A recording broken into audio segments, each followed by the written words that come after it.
가격보다 막 2배, 3배 뛰니까 누구를 위한 시책이고 또 누군가가 개입이 되어서 이렇게 집값을 조율하고 있는 게 아닌가라는 의심도 가고 있거든요.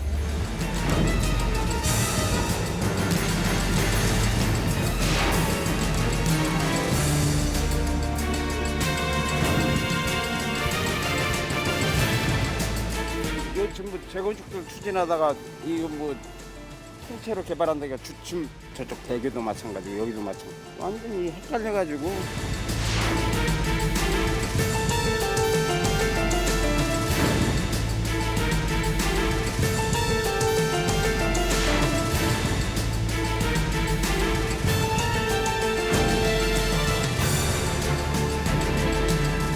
그때 저때 뭐 하는 짓이야. 공다고 갑질하지.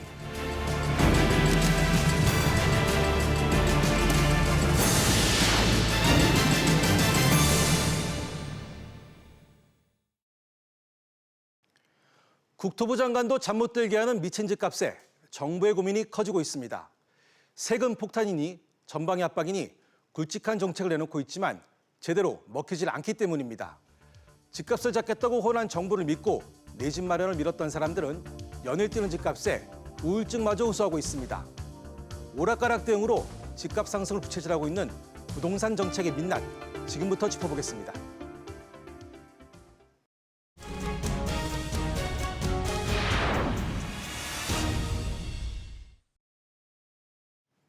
정부가 집값을 잡기 위해 각종 대책을 쏟아내고 있습니다. 하지만 서울 아파트 가격 상승세는 역대 최장 기록을 갈아치우면서 집 없는 서민들을 허탈하게 하고 있습니다.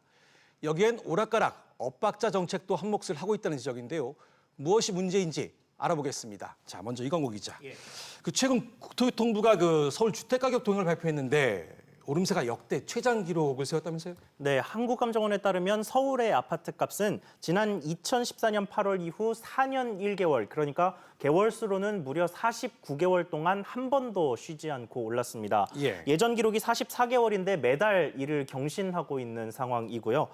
이에 따라 지난 2014년 8월 한 채에 4억 9,425만 원이던 서울 아파트의 평균 매매가는 지난달 7억 원을 돌파해 4년 전보다 2배가량 올랐습니다. 평균 가격보다 왜곡이 좀 적어서 더 자주 사용하는 통계가 딱 중간에 있는 집값, 소위 중위 가격이라고 하는데 이거는 이미 올해 초에 7억 원을 넘긴 상황이고요. 그렇군요. 자, 이런 가격 상승 요인 중에는 당국의 오락가락 정책도 한몫을 했다는 지적인데요. 사실 국토부 장관이 취임 초기에 재건축 관련 발언으로, 일관성 없는 재건축 관련 발언으로 시장이 좀 들썩이기도 했죠. 네, 그렇습니다. 당시 이게 지난 1월에 있었던 일인데요. 그때 당시 박선호 전 국토교통부 주택토지실장은 기자간담회에서 재건축 연한을 40년으로 연장하는 방안에 대해서 검토한 적이 없다고 밝혔습니다. 그런데 그로부터 일주일 정도 지난 1월 18일에 김현미 장관은 기자들과 만난 자리에서 아파트의 구조적 안전성이나 내구 연한 등을 감안해 종합적으로 재건축 연한 연장을 검토할 필요가 있다면서 이 연한 연장을 좀 시사하는 듯한 발언을 했습니다. 국토부 내에서 지금 다른 신호가 나왔던 셈인데요. 그리고 2월 초에는 국회 국토교통위원회에 출석해서 30년이나 40년 등 구체적인 기간에 대해서 언급한 적이 없다며 수습하는 모습을 보이기도 했습니다. 그렇군요. 재건축 시장 못지않게 서울 집값 상승을 불렀던 오락가락 정책하면 박원순 서울시장의 깜짝 발표도 뺄 수 없죠. 네, 그렇습니다. 지난 7월 10일 싱가포르를 방문한 박원순 서울시장은 기자회견에서 여의도를 통째로 재개발하고 서울역과 용산역 구간 철로를 지하화하고 지상에는 회의, 관광, 전시 등 마이스 단지와 복합 쇼핑센터 등으로 개발하겠다 이렇게 선언했습니다. 그러자 김현미 국토부 장관이 도시계획의 실질적인 진행은 국토부와 협의해야 한다면서 제동을 걸었습니다. 하지만 박 시장은 여의도 도시계획은 전적으로 서울시장의 권한이라며 이 엇박자 행보를 이어갔습니다. 자, 장 기자가 말한 것처럼 사실 이 깜짝 선언 때문에 서울시와 국토부 수장이 신경전을 폈어요. 그리고 그러는 동안 이제 용산과 여의도 아파트 가격이 폭등을 했는데 박원순발 부동산 가격 상승 어느 정도였습니까? 네, 박원순 시장의 그 문제 발언이 알려진 게 지난 7월 10일이었는데 네. 그때를 기점으로 해서 전후 한 달간 용산과 여의도의 아파트 가격을 비교를 해보면요. 예.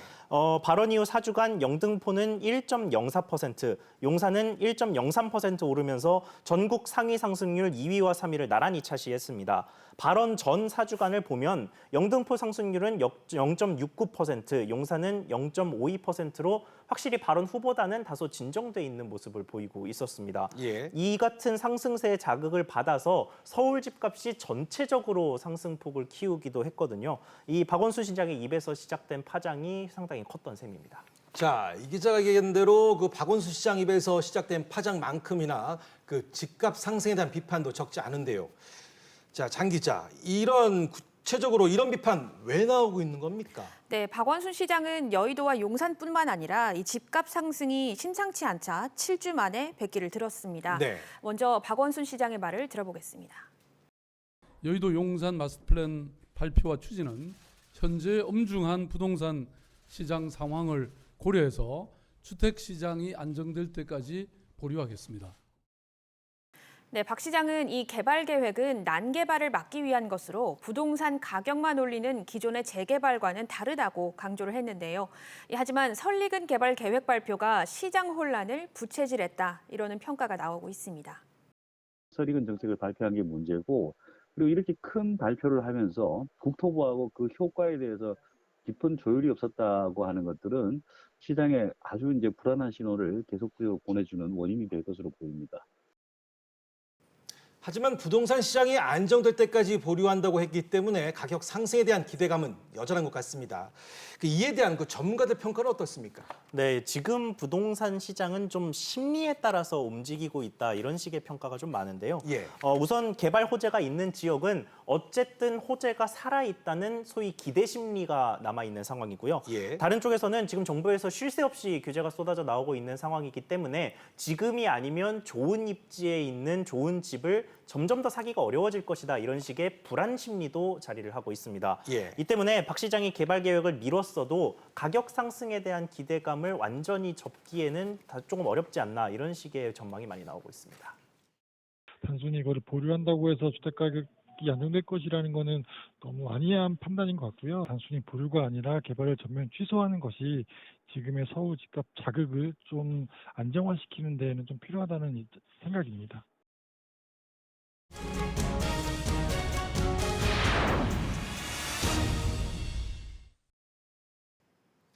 정부의 오락가락 부동산 정책 가운데 최근 논란이 뜨거운 것이 바로 임대주택 사업자 세제 혜택 축소입니다. 원래 목적은 전월세 시장 안정과 임대사업자의 탈세 방지였는데요.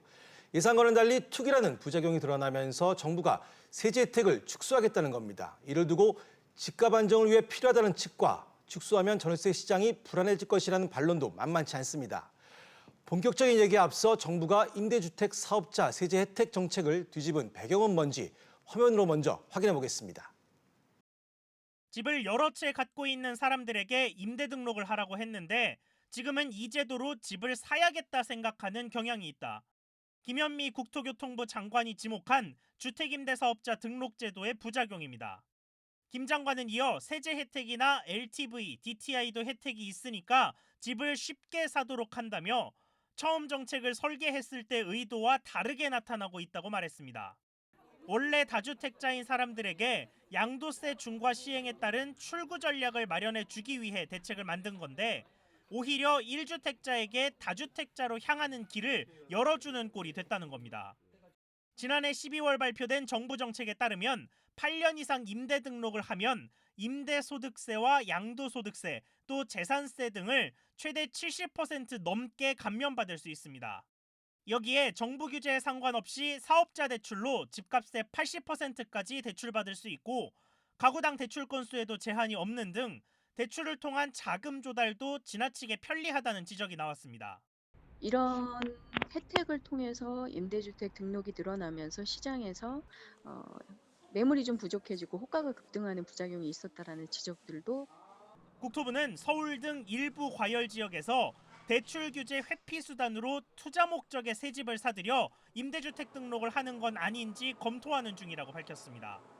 직접 정책을 고쳐야 할 기획재정부는 당초 김현미 장관의 발언에 검토한 바 없다고 선을 그었다가 뒤늦게 시장과열 지역의 신규 취득 주택에 한해 협의하겠다면서 국토부와 말을 맞췄습니다.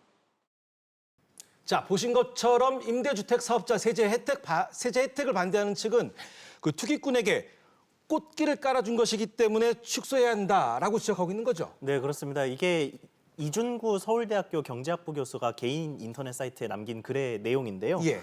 이 교수는 투기 억제책을 마련해도 임대 등록을 통해 이를 손쉽게 피해갈 수 있는 구멍이 뚫렸다면서 임대가격 안정을 위해 주택가격 안정이라는 더 중요한 목표를 포기해야 하는 상황이 빚어진 셈이라고 꼬집었습니다. 예. 이어 임대주택 등록제는 부동산 투기에 꽃길을 깔아주는 것과 마찬가지라면서 투기에 따르는 조세 부담을 현저하게 덜어줘 수익률을 높여주는 역할을 하고 있다고 주장했는데요. 예. 이 부분이 국토부 관계자와 김현미 장관에게 상당히 강하게 어필을 했던 모양입니다. 김현미 국토부 장관은 지난달 말에 기자들과 만난 자리에서 이 이준구 교수의 글을 상당히 여러 차례 언급하면서 임대 등록에 대한 세제 혜택 축소를 추진하고 있다고 밝히기도 했습니다. 그렇군요. 앞서 리포트에서 보신 것처럼 김현미 장관이 임대주택 사업자 세제 혜택이 설계했던 의도와는 다르게 나타나고 있다고 했는데요. 자, 김 장관의 말처럼 그 정부 의도와 다르게 간다고 본 이유는 뭡니까? 네, 우선 이 임대 등록이라는 제도가 활성화되기 시작을 한 건요. 다주택자에게 양도세 중과나 보유세 강화 같은 규제들이 좀 쏟아지기 시작하면서 이 규제를 받기 싫으면 이런 걸 해라, 이런 소위 출구 전략으로 시작된 거였습니다. 네. 그런데 원래 다주택자였던 사람이 이 제도를 활용하게 된 게 아니라 이 주택의 세제 혜택을 발판 삼아서 1주택자였던 사람이 다주택자가 되는 이런 식의 부작용이 나타나기 시작한 건데요. 실제로 김현미 장관은 최근 KBS 뉴스에 나와서 올해 들어 8월까지 등록된 6억 원 이하 임대주택 중에 상당수가 새로 사들인 집을 등록한 것으로 나타났다고 밝혔습니다. 구체적으로 전국적으로는 3분의 1 이상이 새로 산 주택이었고요. 강남 지역 같은 경우는 특히 절반에 가까운 42%가 신규 주택이었다는 겁니다. 네. 결국은 전월세 시장 안정을 위해 시작한 정책이 투기로 집값 상승을 부르게 됐고 또 임대 등록을 하면 8년 동안 집을 못 팔고 묶여 있게 되거든요. 이게 오히려 시장의 매물 공급을 줄이는 효과까지 낳으면서 집값 상승까지 부추기는 등 부작용이 심해졌습니다. 네. 그런데 혜택을 축소하면 임대 등록이 줄어들게 되고 이렇게 되면 임대 사업자들의 세금 탈루 현상이 늘어날 수 있습니다.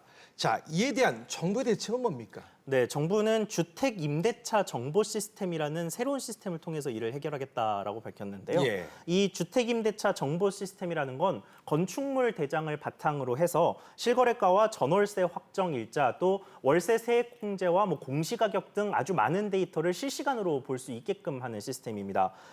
여기 이 시스템에다가 누구 한 명의 이름을 입력을 하면 이 사람이 집을 몇 채 가지고 있고 그중에 살고 있는 집은 어디인지, 그리고 나머지 집은 전세를 줬는지 월세를 줬는지 이런 것들을 다 파악을 할 수가 있는 상황입니다.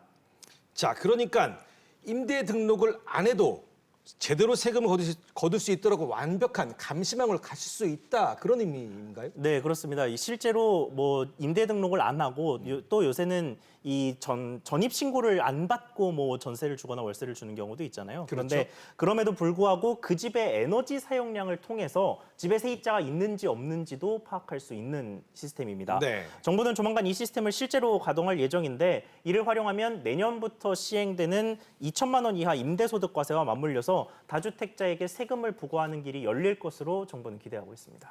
자, 그렇군요. 이 주택 임대차 정보 시스템이 얼마나 효과가 있을지 지켜보도록 하겠습니다. 자, 하지만 그 임대주택 사업자 세제 혜택 몇 개월 만에 정책을 뒤집어버린 오락가락 행보에 대한 비판도 좀 거세게 이르고 있죠. 네, 맞습니다. 한편에서는 정부가 임대 사업자들이 유리한 조건을 악용해서 투기로 집값을 부채질한다는 평가에 대해 과장된 측면이 있다, 이런 분석도 있습니다. 예. 하지만 적극 장려하다가 8개월 만에 뒤집는 정부의 오락가락 행보에 비판의 목소리가 거셉니다. 또 뭐 하는 짓이야. 공다고 갑질하지. 남는 것도 없지. 내 돈 가지고 한 것도 아니고 그러니까. 대출 조금 끼고 제가 또 모은 거 좀 넣고 이래갖고.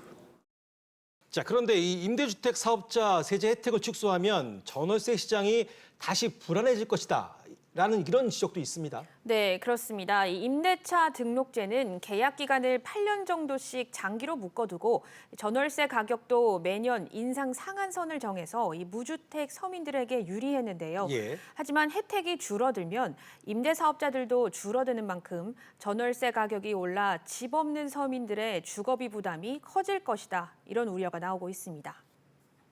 임대 등록을 하게 되면 연간 5% 이상 임대료를 올릴 수가 없기 때문에 임대 기간이 만료되거나 새로 임대를 시작하는 경우에는 집주인이 전월세 가격을 올릴 수 있습니다.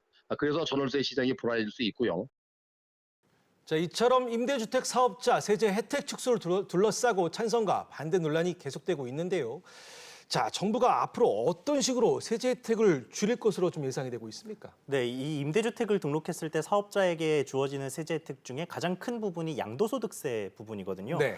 전용 85제곱미터 이하 주택을 8년 동안 임대 등록을 하면 양도세의 70%를 공제해 주고요. 예. 수도권의 6억 원 이하 주택은 양도세 중과에서도 배제를 해줍니다. 이 부분이 투기 목적의 다주택자를 끌어들이는 가장 큰 요소였기 때문에 양도세 중과 배제를 없애든지 아니면 공제율을 낮추든지 하는 방식으로 어떤 식으로든 이 양도세 부분에 손을 댈 가능성이 높습니다. 그렇군요. 그리고 얼마 전에는 전세 대출 관련해서도 정책을 뒤집었다가 논란이 됐었죠. 네, 그렇습니다. 이 금융당국은 10월부터 전세금 대출 자격 요건을 이 부부 합산 연소득 7천만 원 이하로 강화하겠다 이런 방침을 내놨는데요. 네. 하지만 실수요자들은 물론 여당까지 가세한 비판 여론에 밀려서 곧바로 백기를 들었습니다. 네. 무주택 가구는 소득 수준에 관계없이 전세자금 대출 보증을 해주겠다고 말을 바꿨는데요.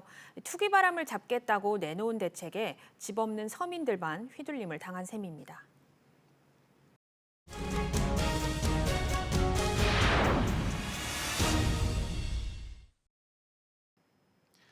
꺾일 줄 모르는 서울 집값을 잡기 위해 정부가 내놓은 대책은 그 투기 수요를 억제하겠다는 규제뿐인데요.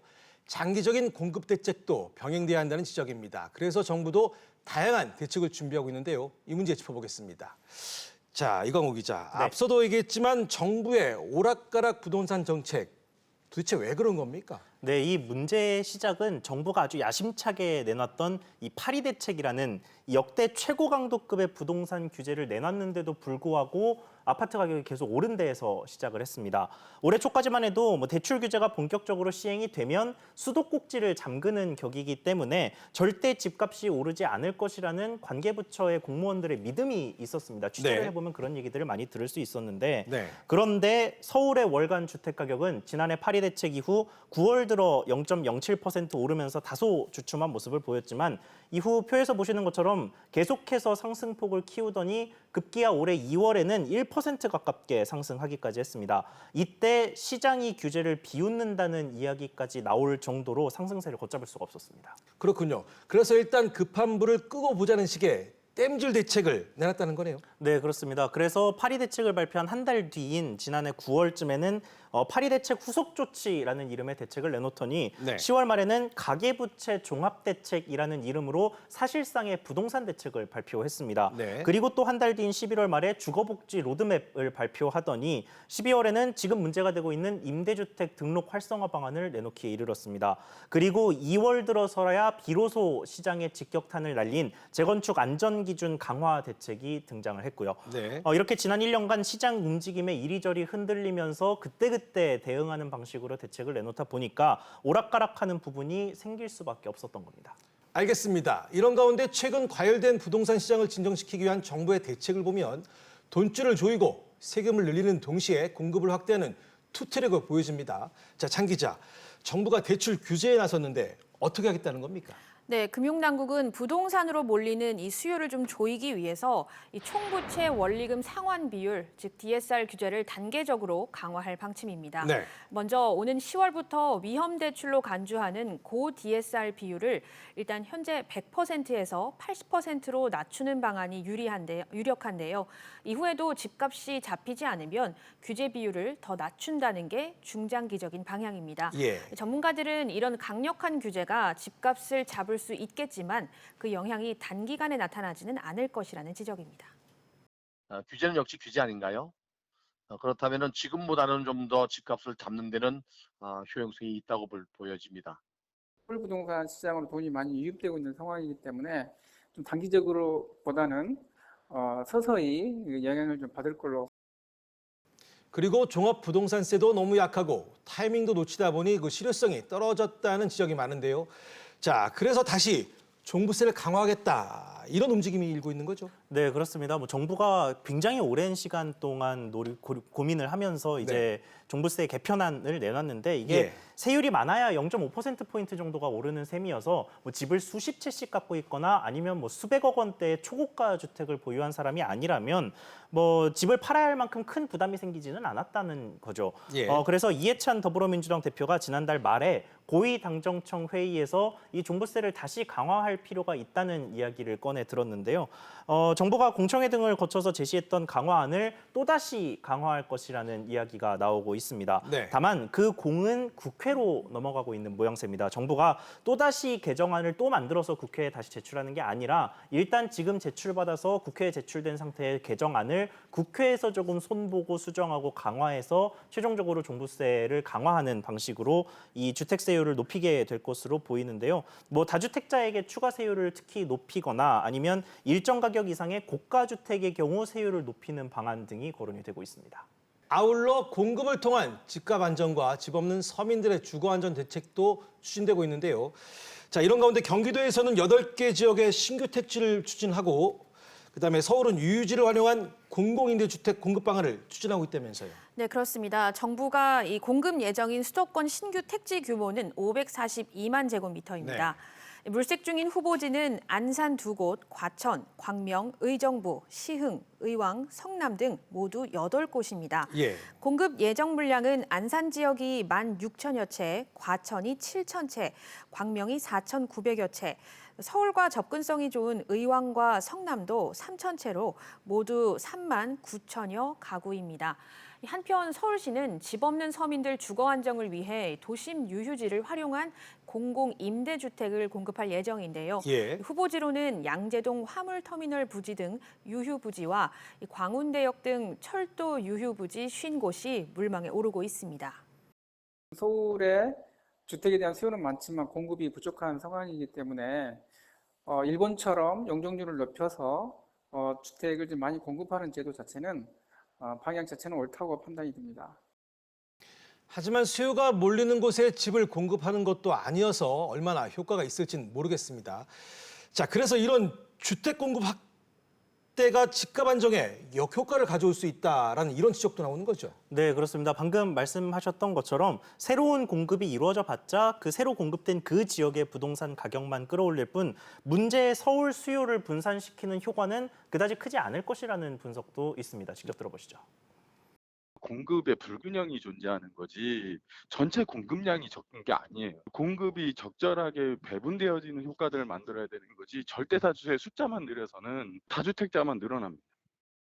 이제까지 정권이 들어설 때마다 뭐 주택 20만 호 짓기, 뭐 100만 호 임대주택 공급 뭐 이런 대형 공급 계획들을 계속해서 내놨지만 결국 서울에 지나치게 쏠려 있는 수요를 분산시키지는 못했거든요.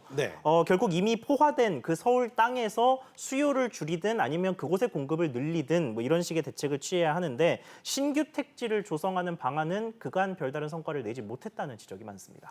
그렇군요. 결국 지금의 서울 집값 상승을 잡으려면 그 수요 차단이라는 그 투기 억제책도 좋지만 결국은 시장 상황에 대한 그 근본적인 진단이 필요하지 않을까 싶은데요. 네, 그렇습니다. 결국 이 부동산 문제를 잡기 위해서는 투기 수요를 포함한 투자 자금의 유입을 막고 실수요자가 집을 사도록 해야 할 텐데 세금이나 대출 억제로는 이 투기 수요가 잘 잡히지 않고 있다는 게 문제입니다. 근본적으로는 시장에 풀려 있는 갈 곳 잃은 투자 자금만 1,100조 원에 달한다는 계산도 있고요. 그래서 대출을 줘봤자 이미 풀려 있는 자금이 너무 많다 보니까 별다른 효과를 거두지 못하고 있다는 얘기입니다. 근본적인 문제는 우리가 이 금리가 너무 낮아요. 지금 통화를 조절하지 않고 세금 가지고 대출 가지고 규제 가지고는 한계가 있다는 겁니다. 인플레 대비해 가지고 실물 자산을 가지겠다. 그게 부동산을 본 거죠. 여기에 서울은 워낙 인프라 집중이 잘 돼 있어서 오히려 투기판이 커질 수 있다는 우려도 많이 나오고 있는 상황입니다. 핵심은 결국 부동산 투기에 몰려있는 자금을 다른 곳으로 잘 끌어갈 수 있게끔 하는 것과 서울에 지나치게 집중된 인프라를 지방으로 분산시키는 정책이 필요할 것으로 보입니다. 사실 당혹스럽다. 김현미 국토부 장관의 임대사업자 세제 혜택 축소 발언에 기획재정부 관계자가 터놓은 속내입니다. 김 장관의 말이 오락가락 정책으로 비춰지자 기재부는 협의하겠다며 마지못해 발을 맞추는 모양새입니다. 정부의 정책이 시장 흐름과 상황에 따라 바뀌는 것은 당연합니다. 하지만 갑작스런 임대사업자 세제 관련 발언은 국토부 장관의 조바심에서 나온 무리수로 보여집니다. 수많은 시행착오에도 이런 설익은 정책이 되풀이되는 것은 정부가 시장에 끌려가고 있다는 방증입니다. 일관된 원칙으로 신뢰를 주지 못하면 시장에 휘둘릴 수밖에 없습니다.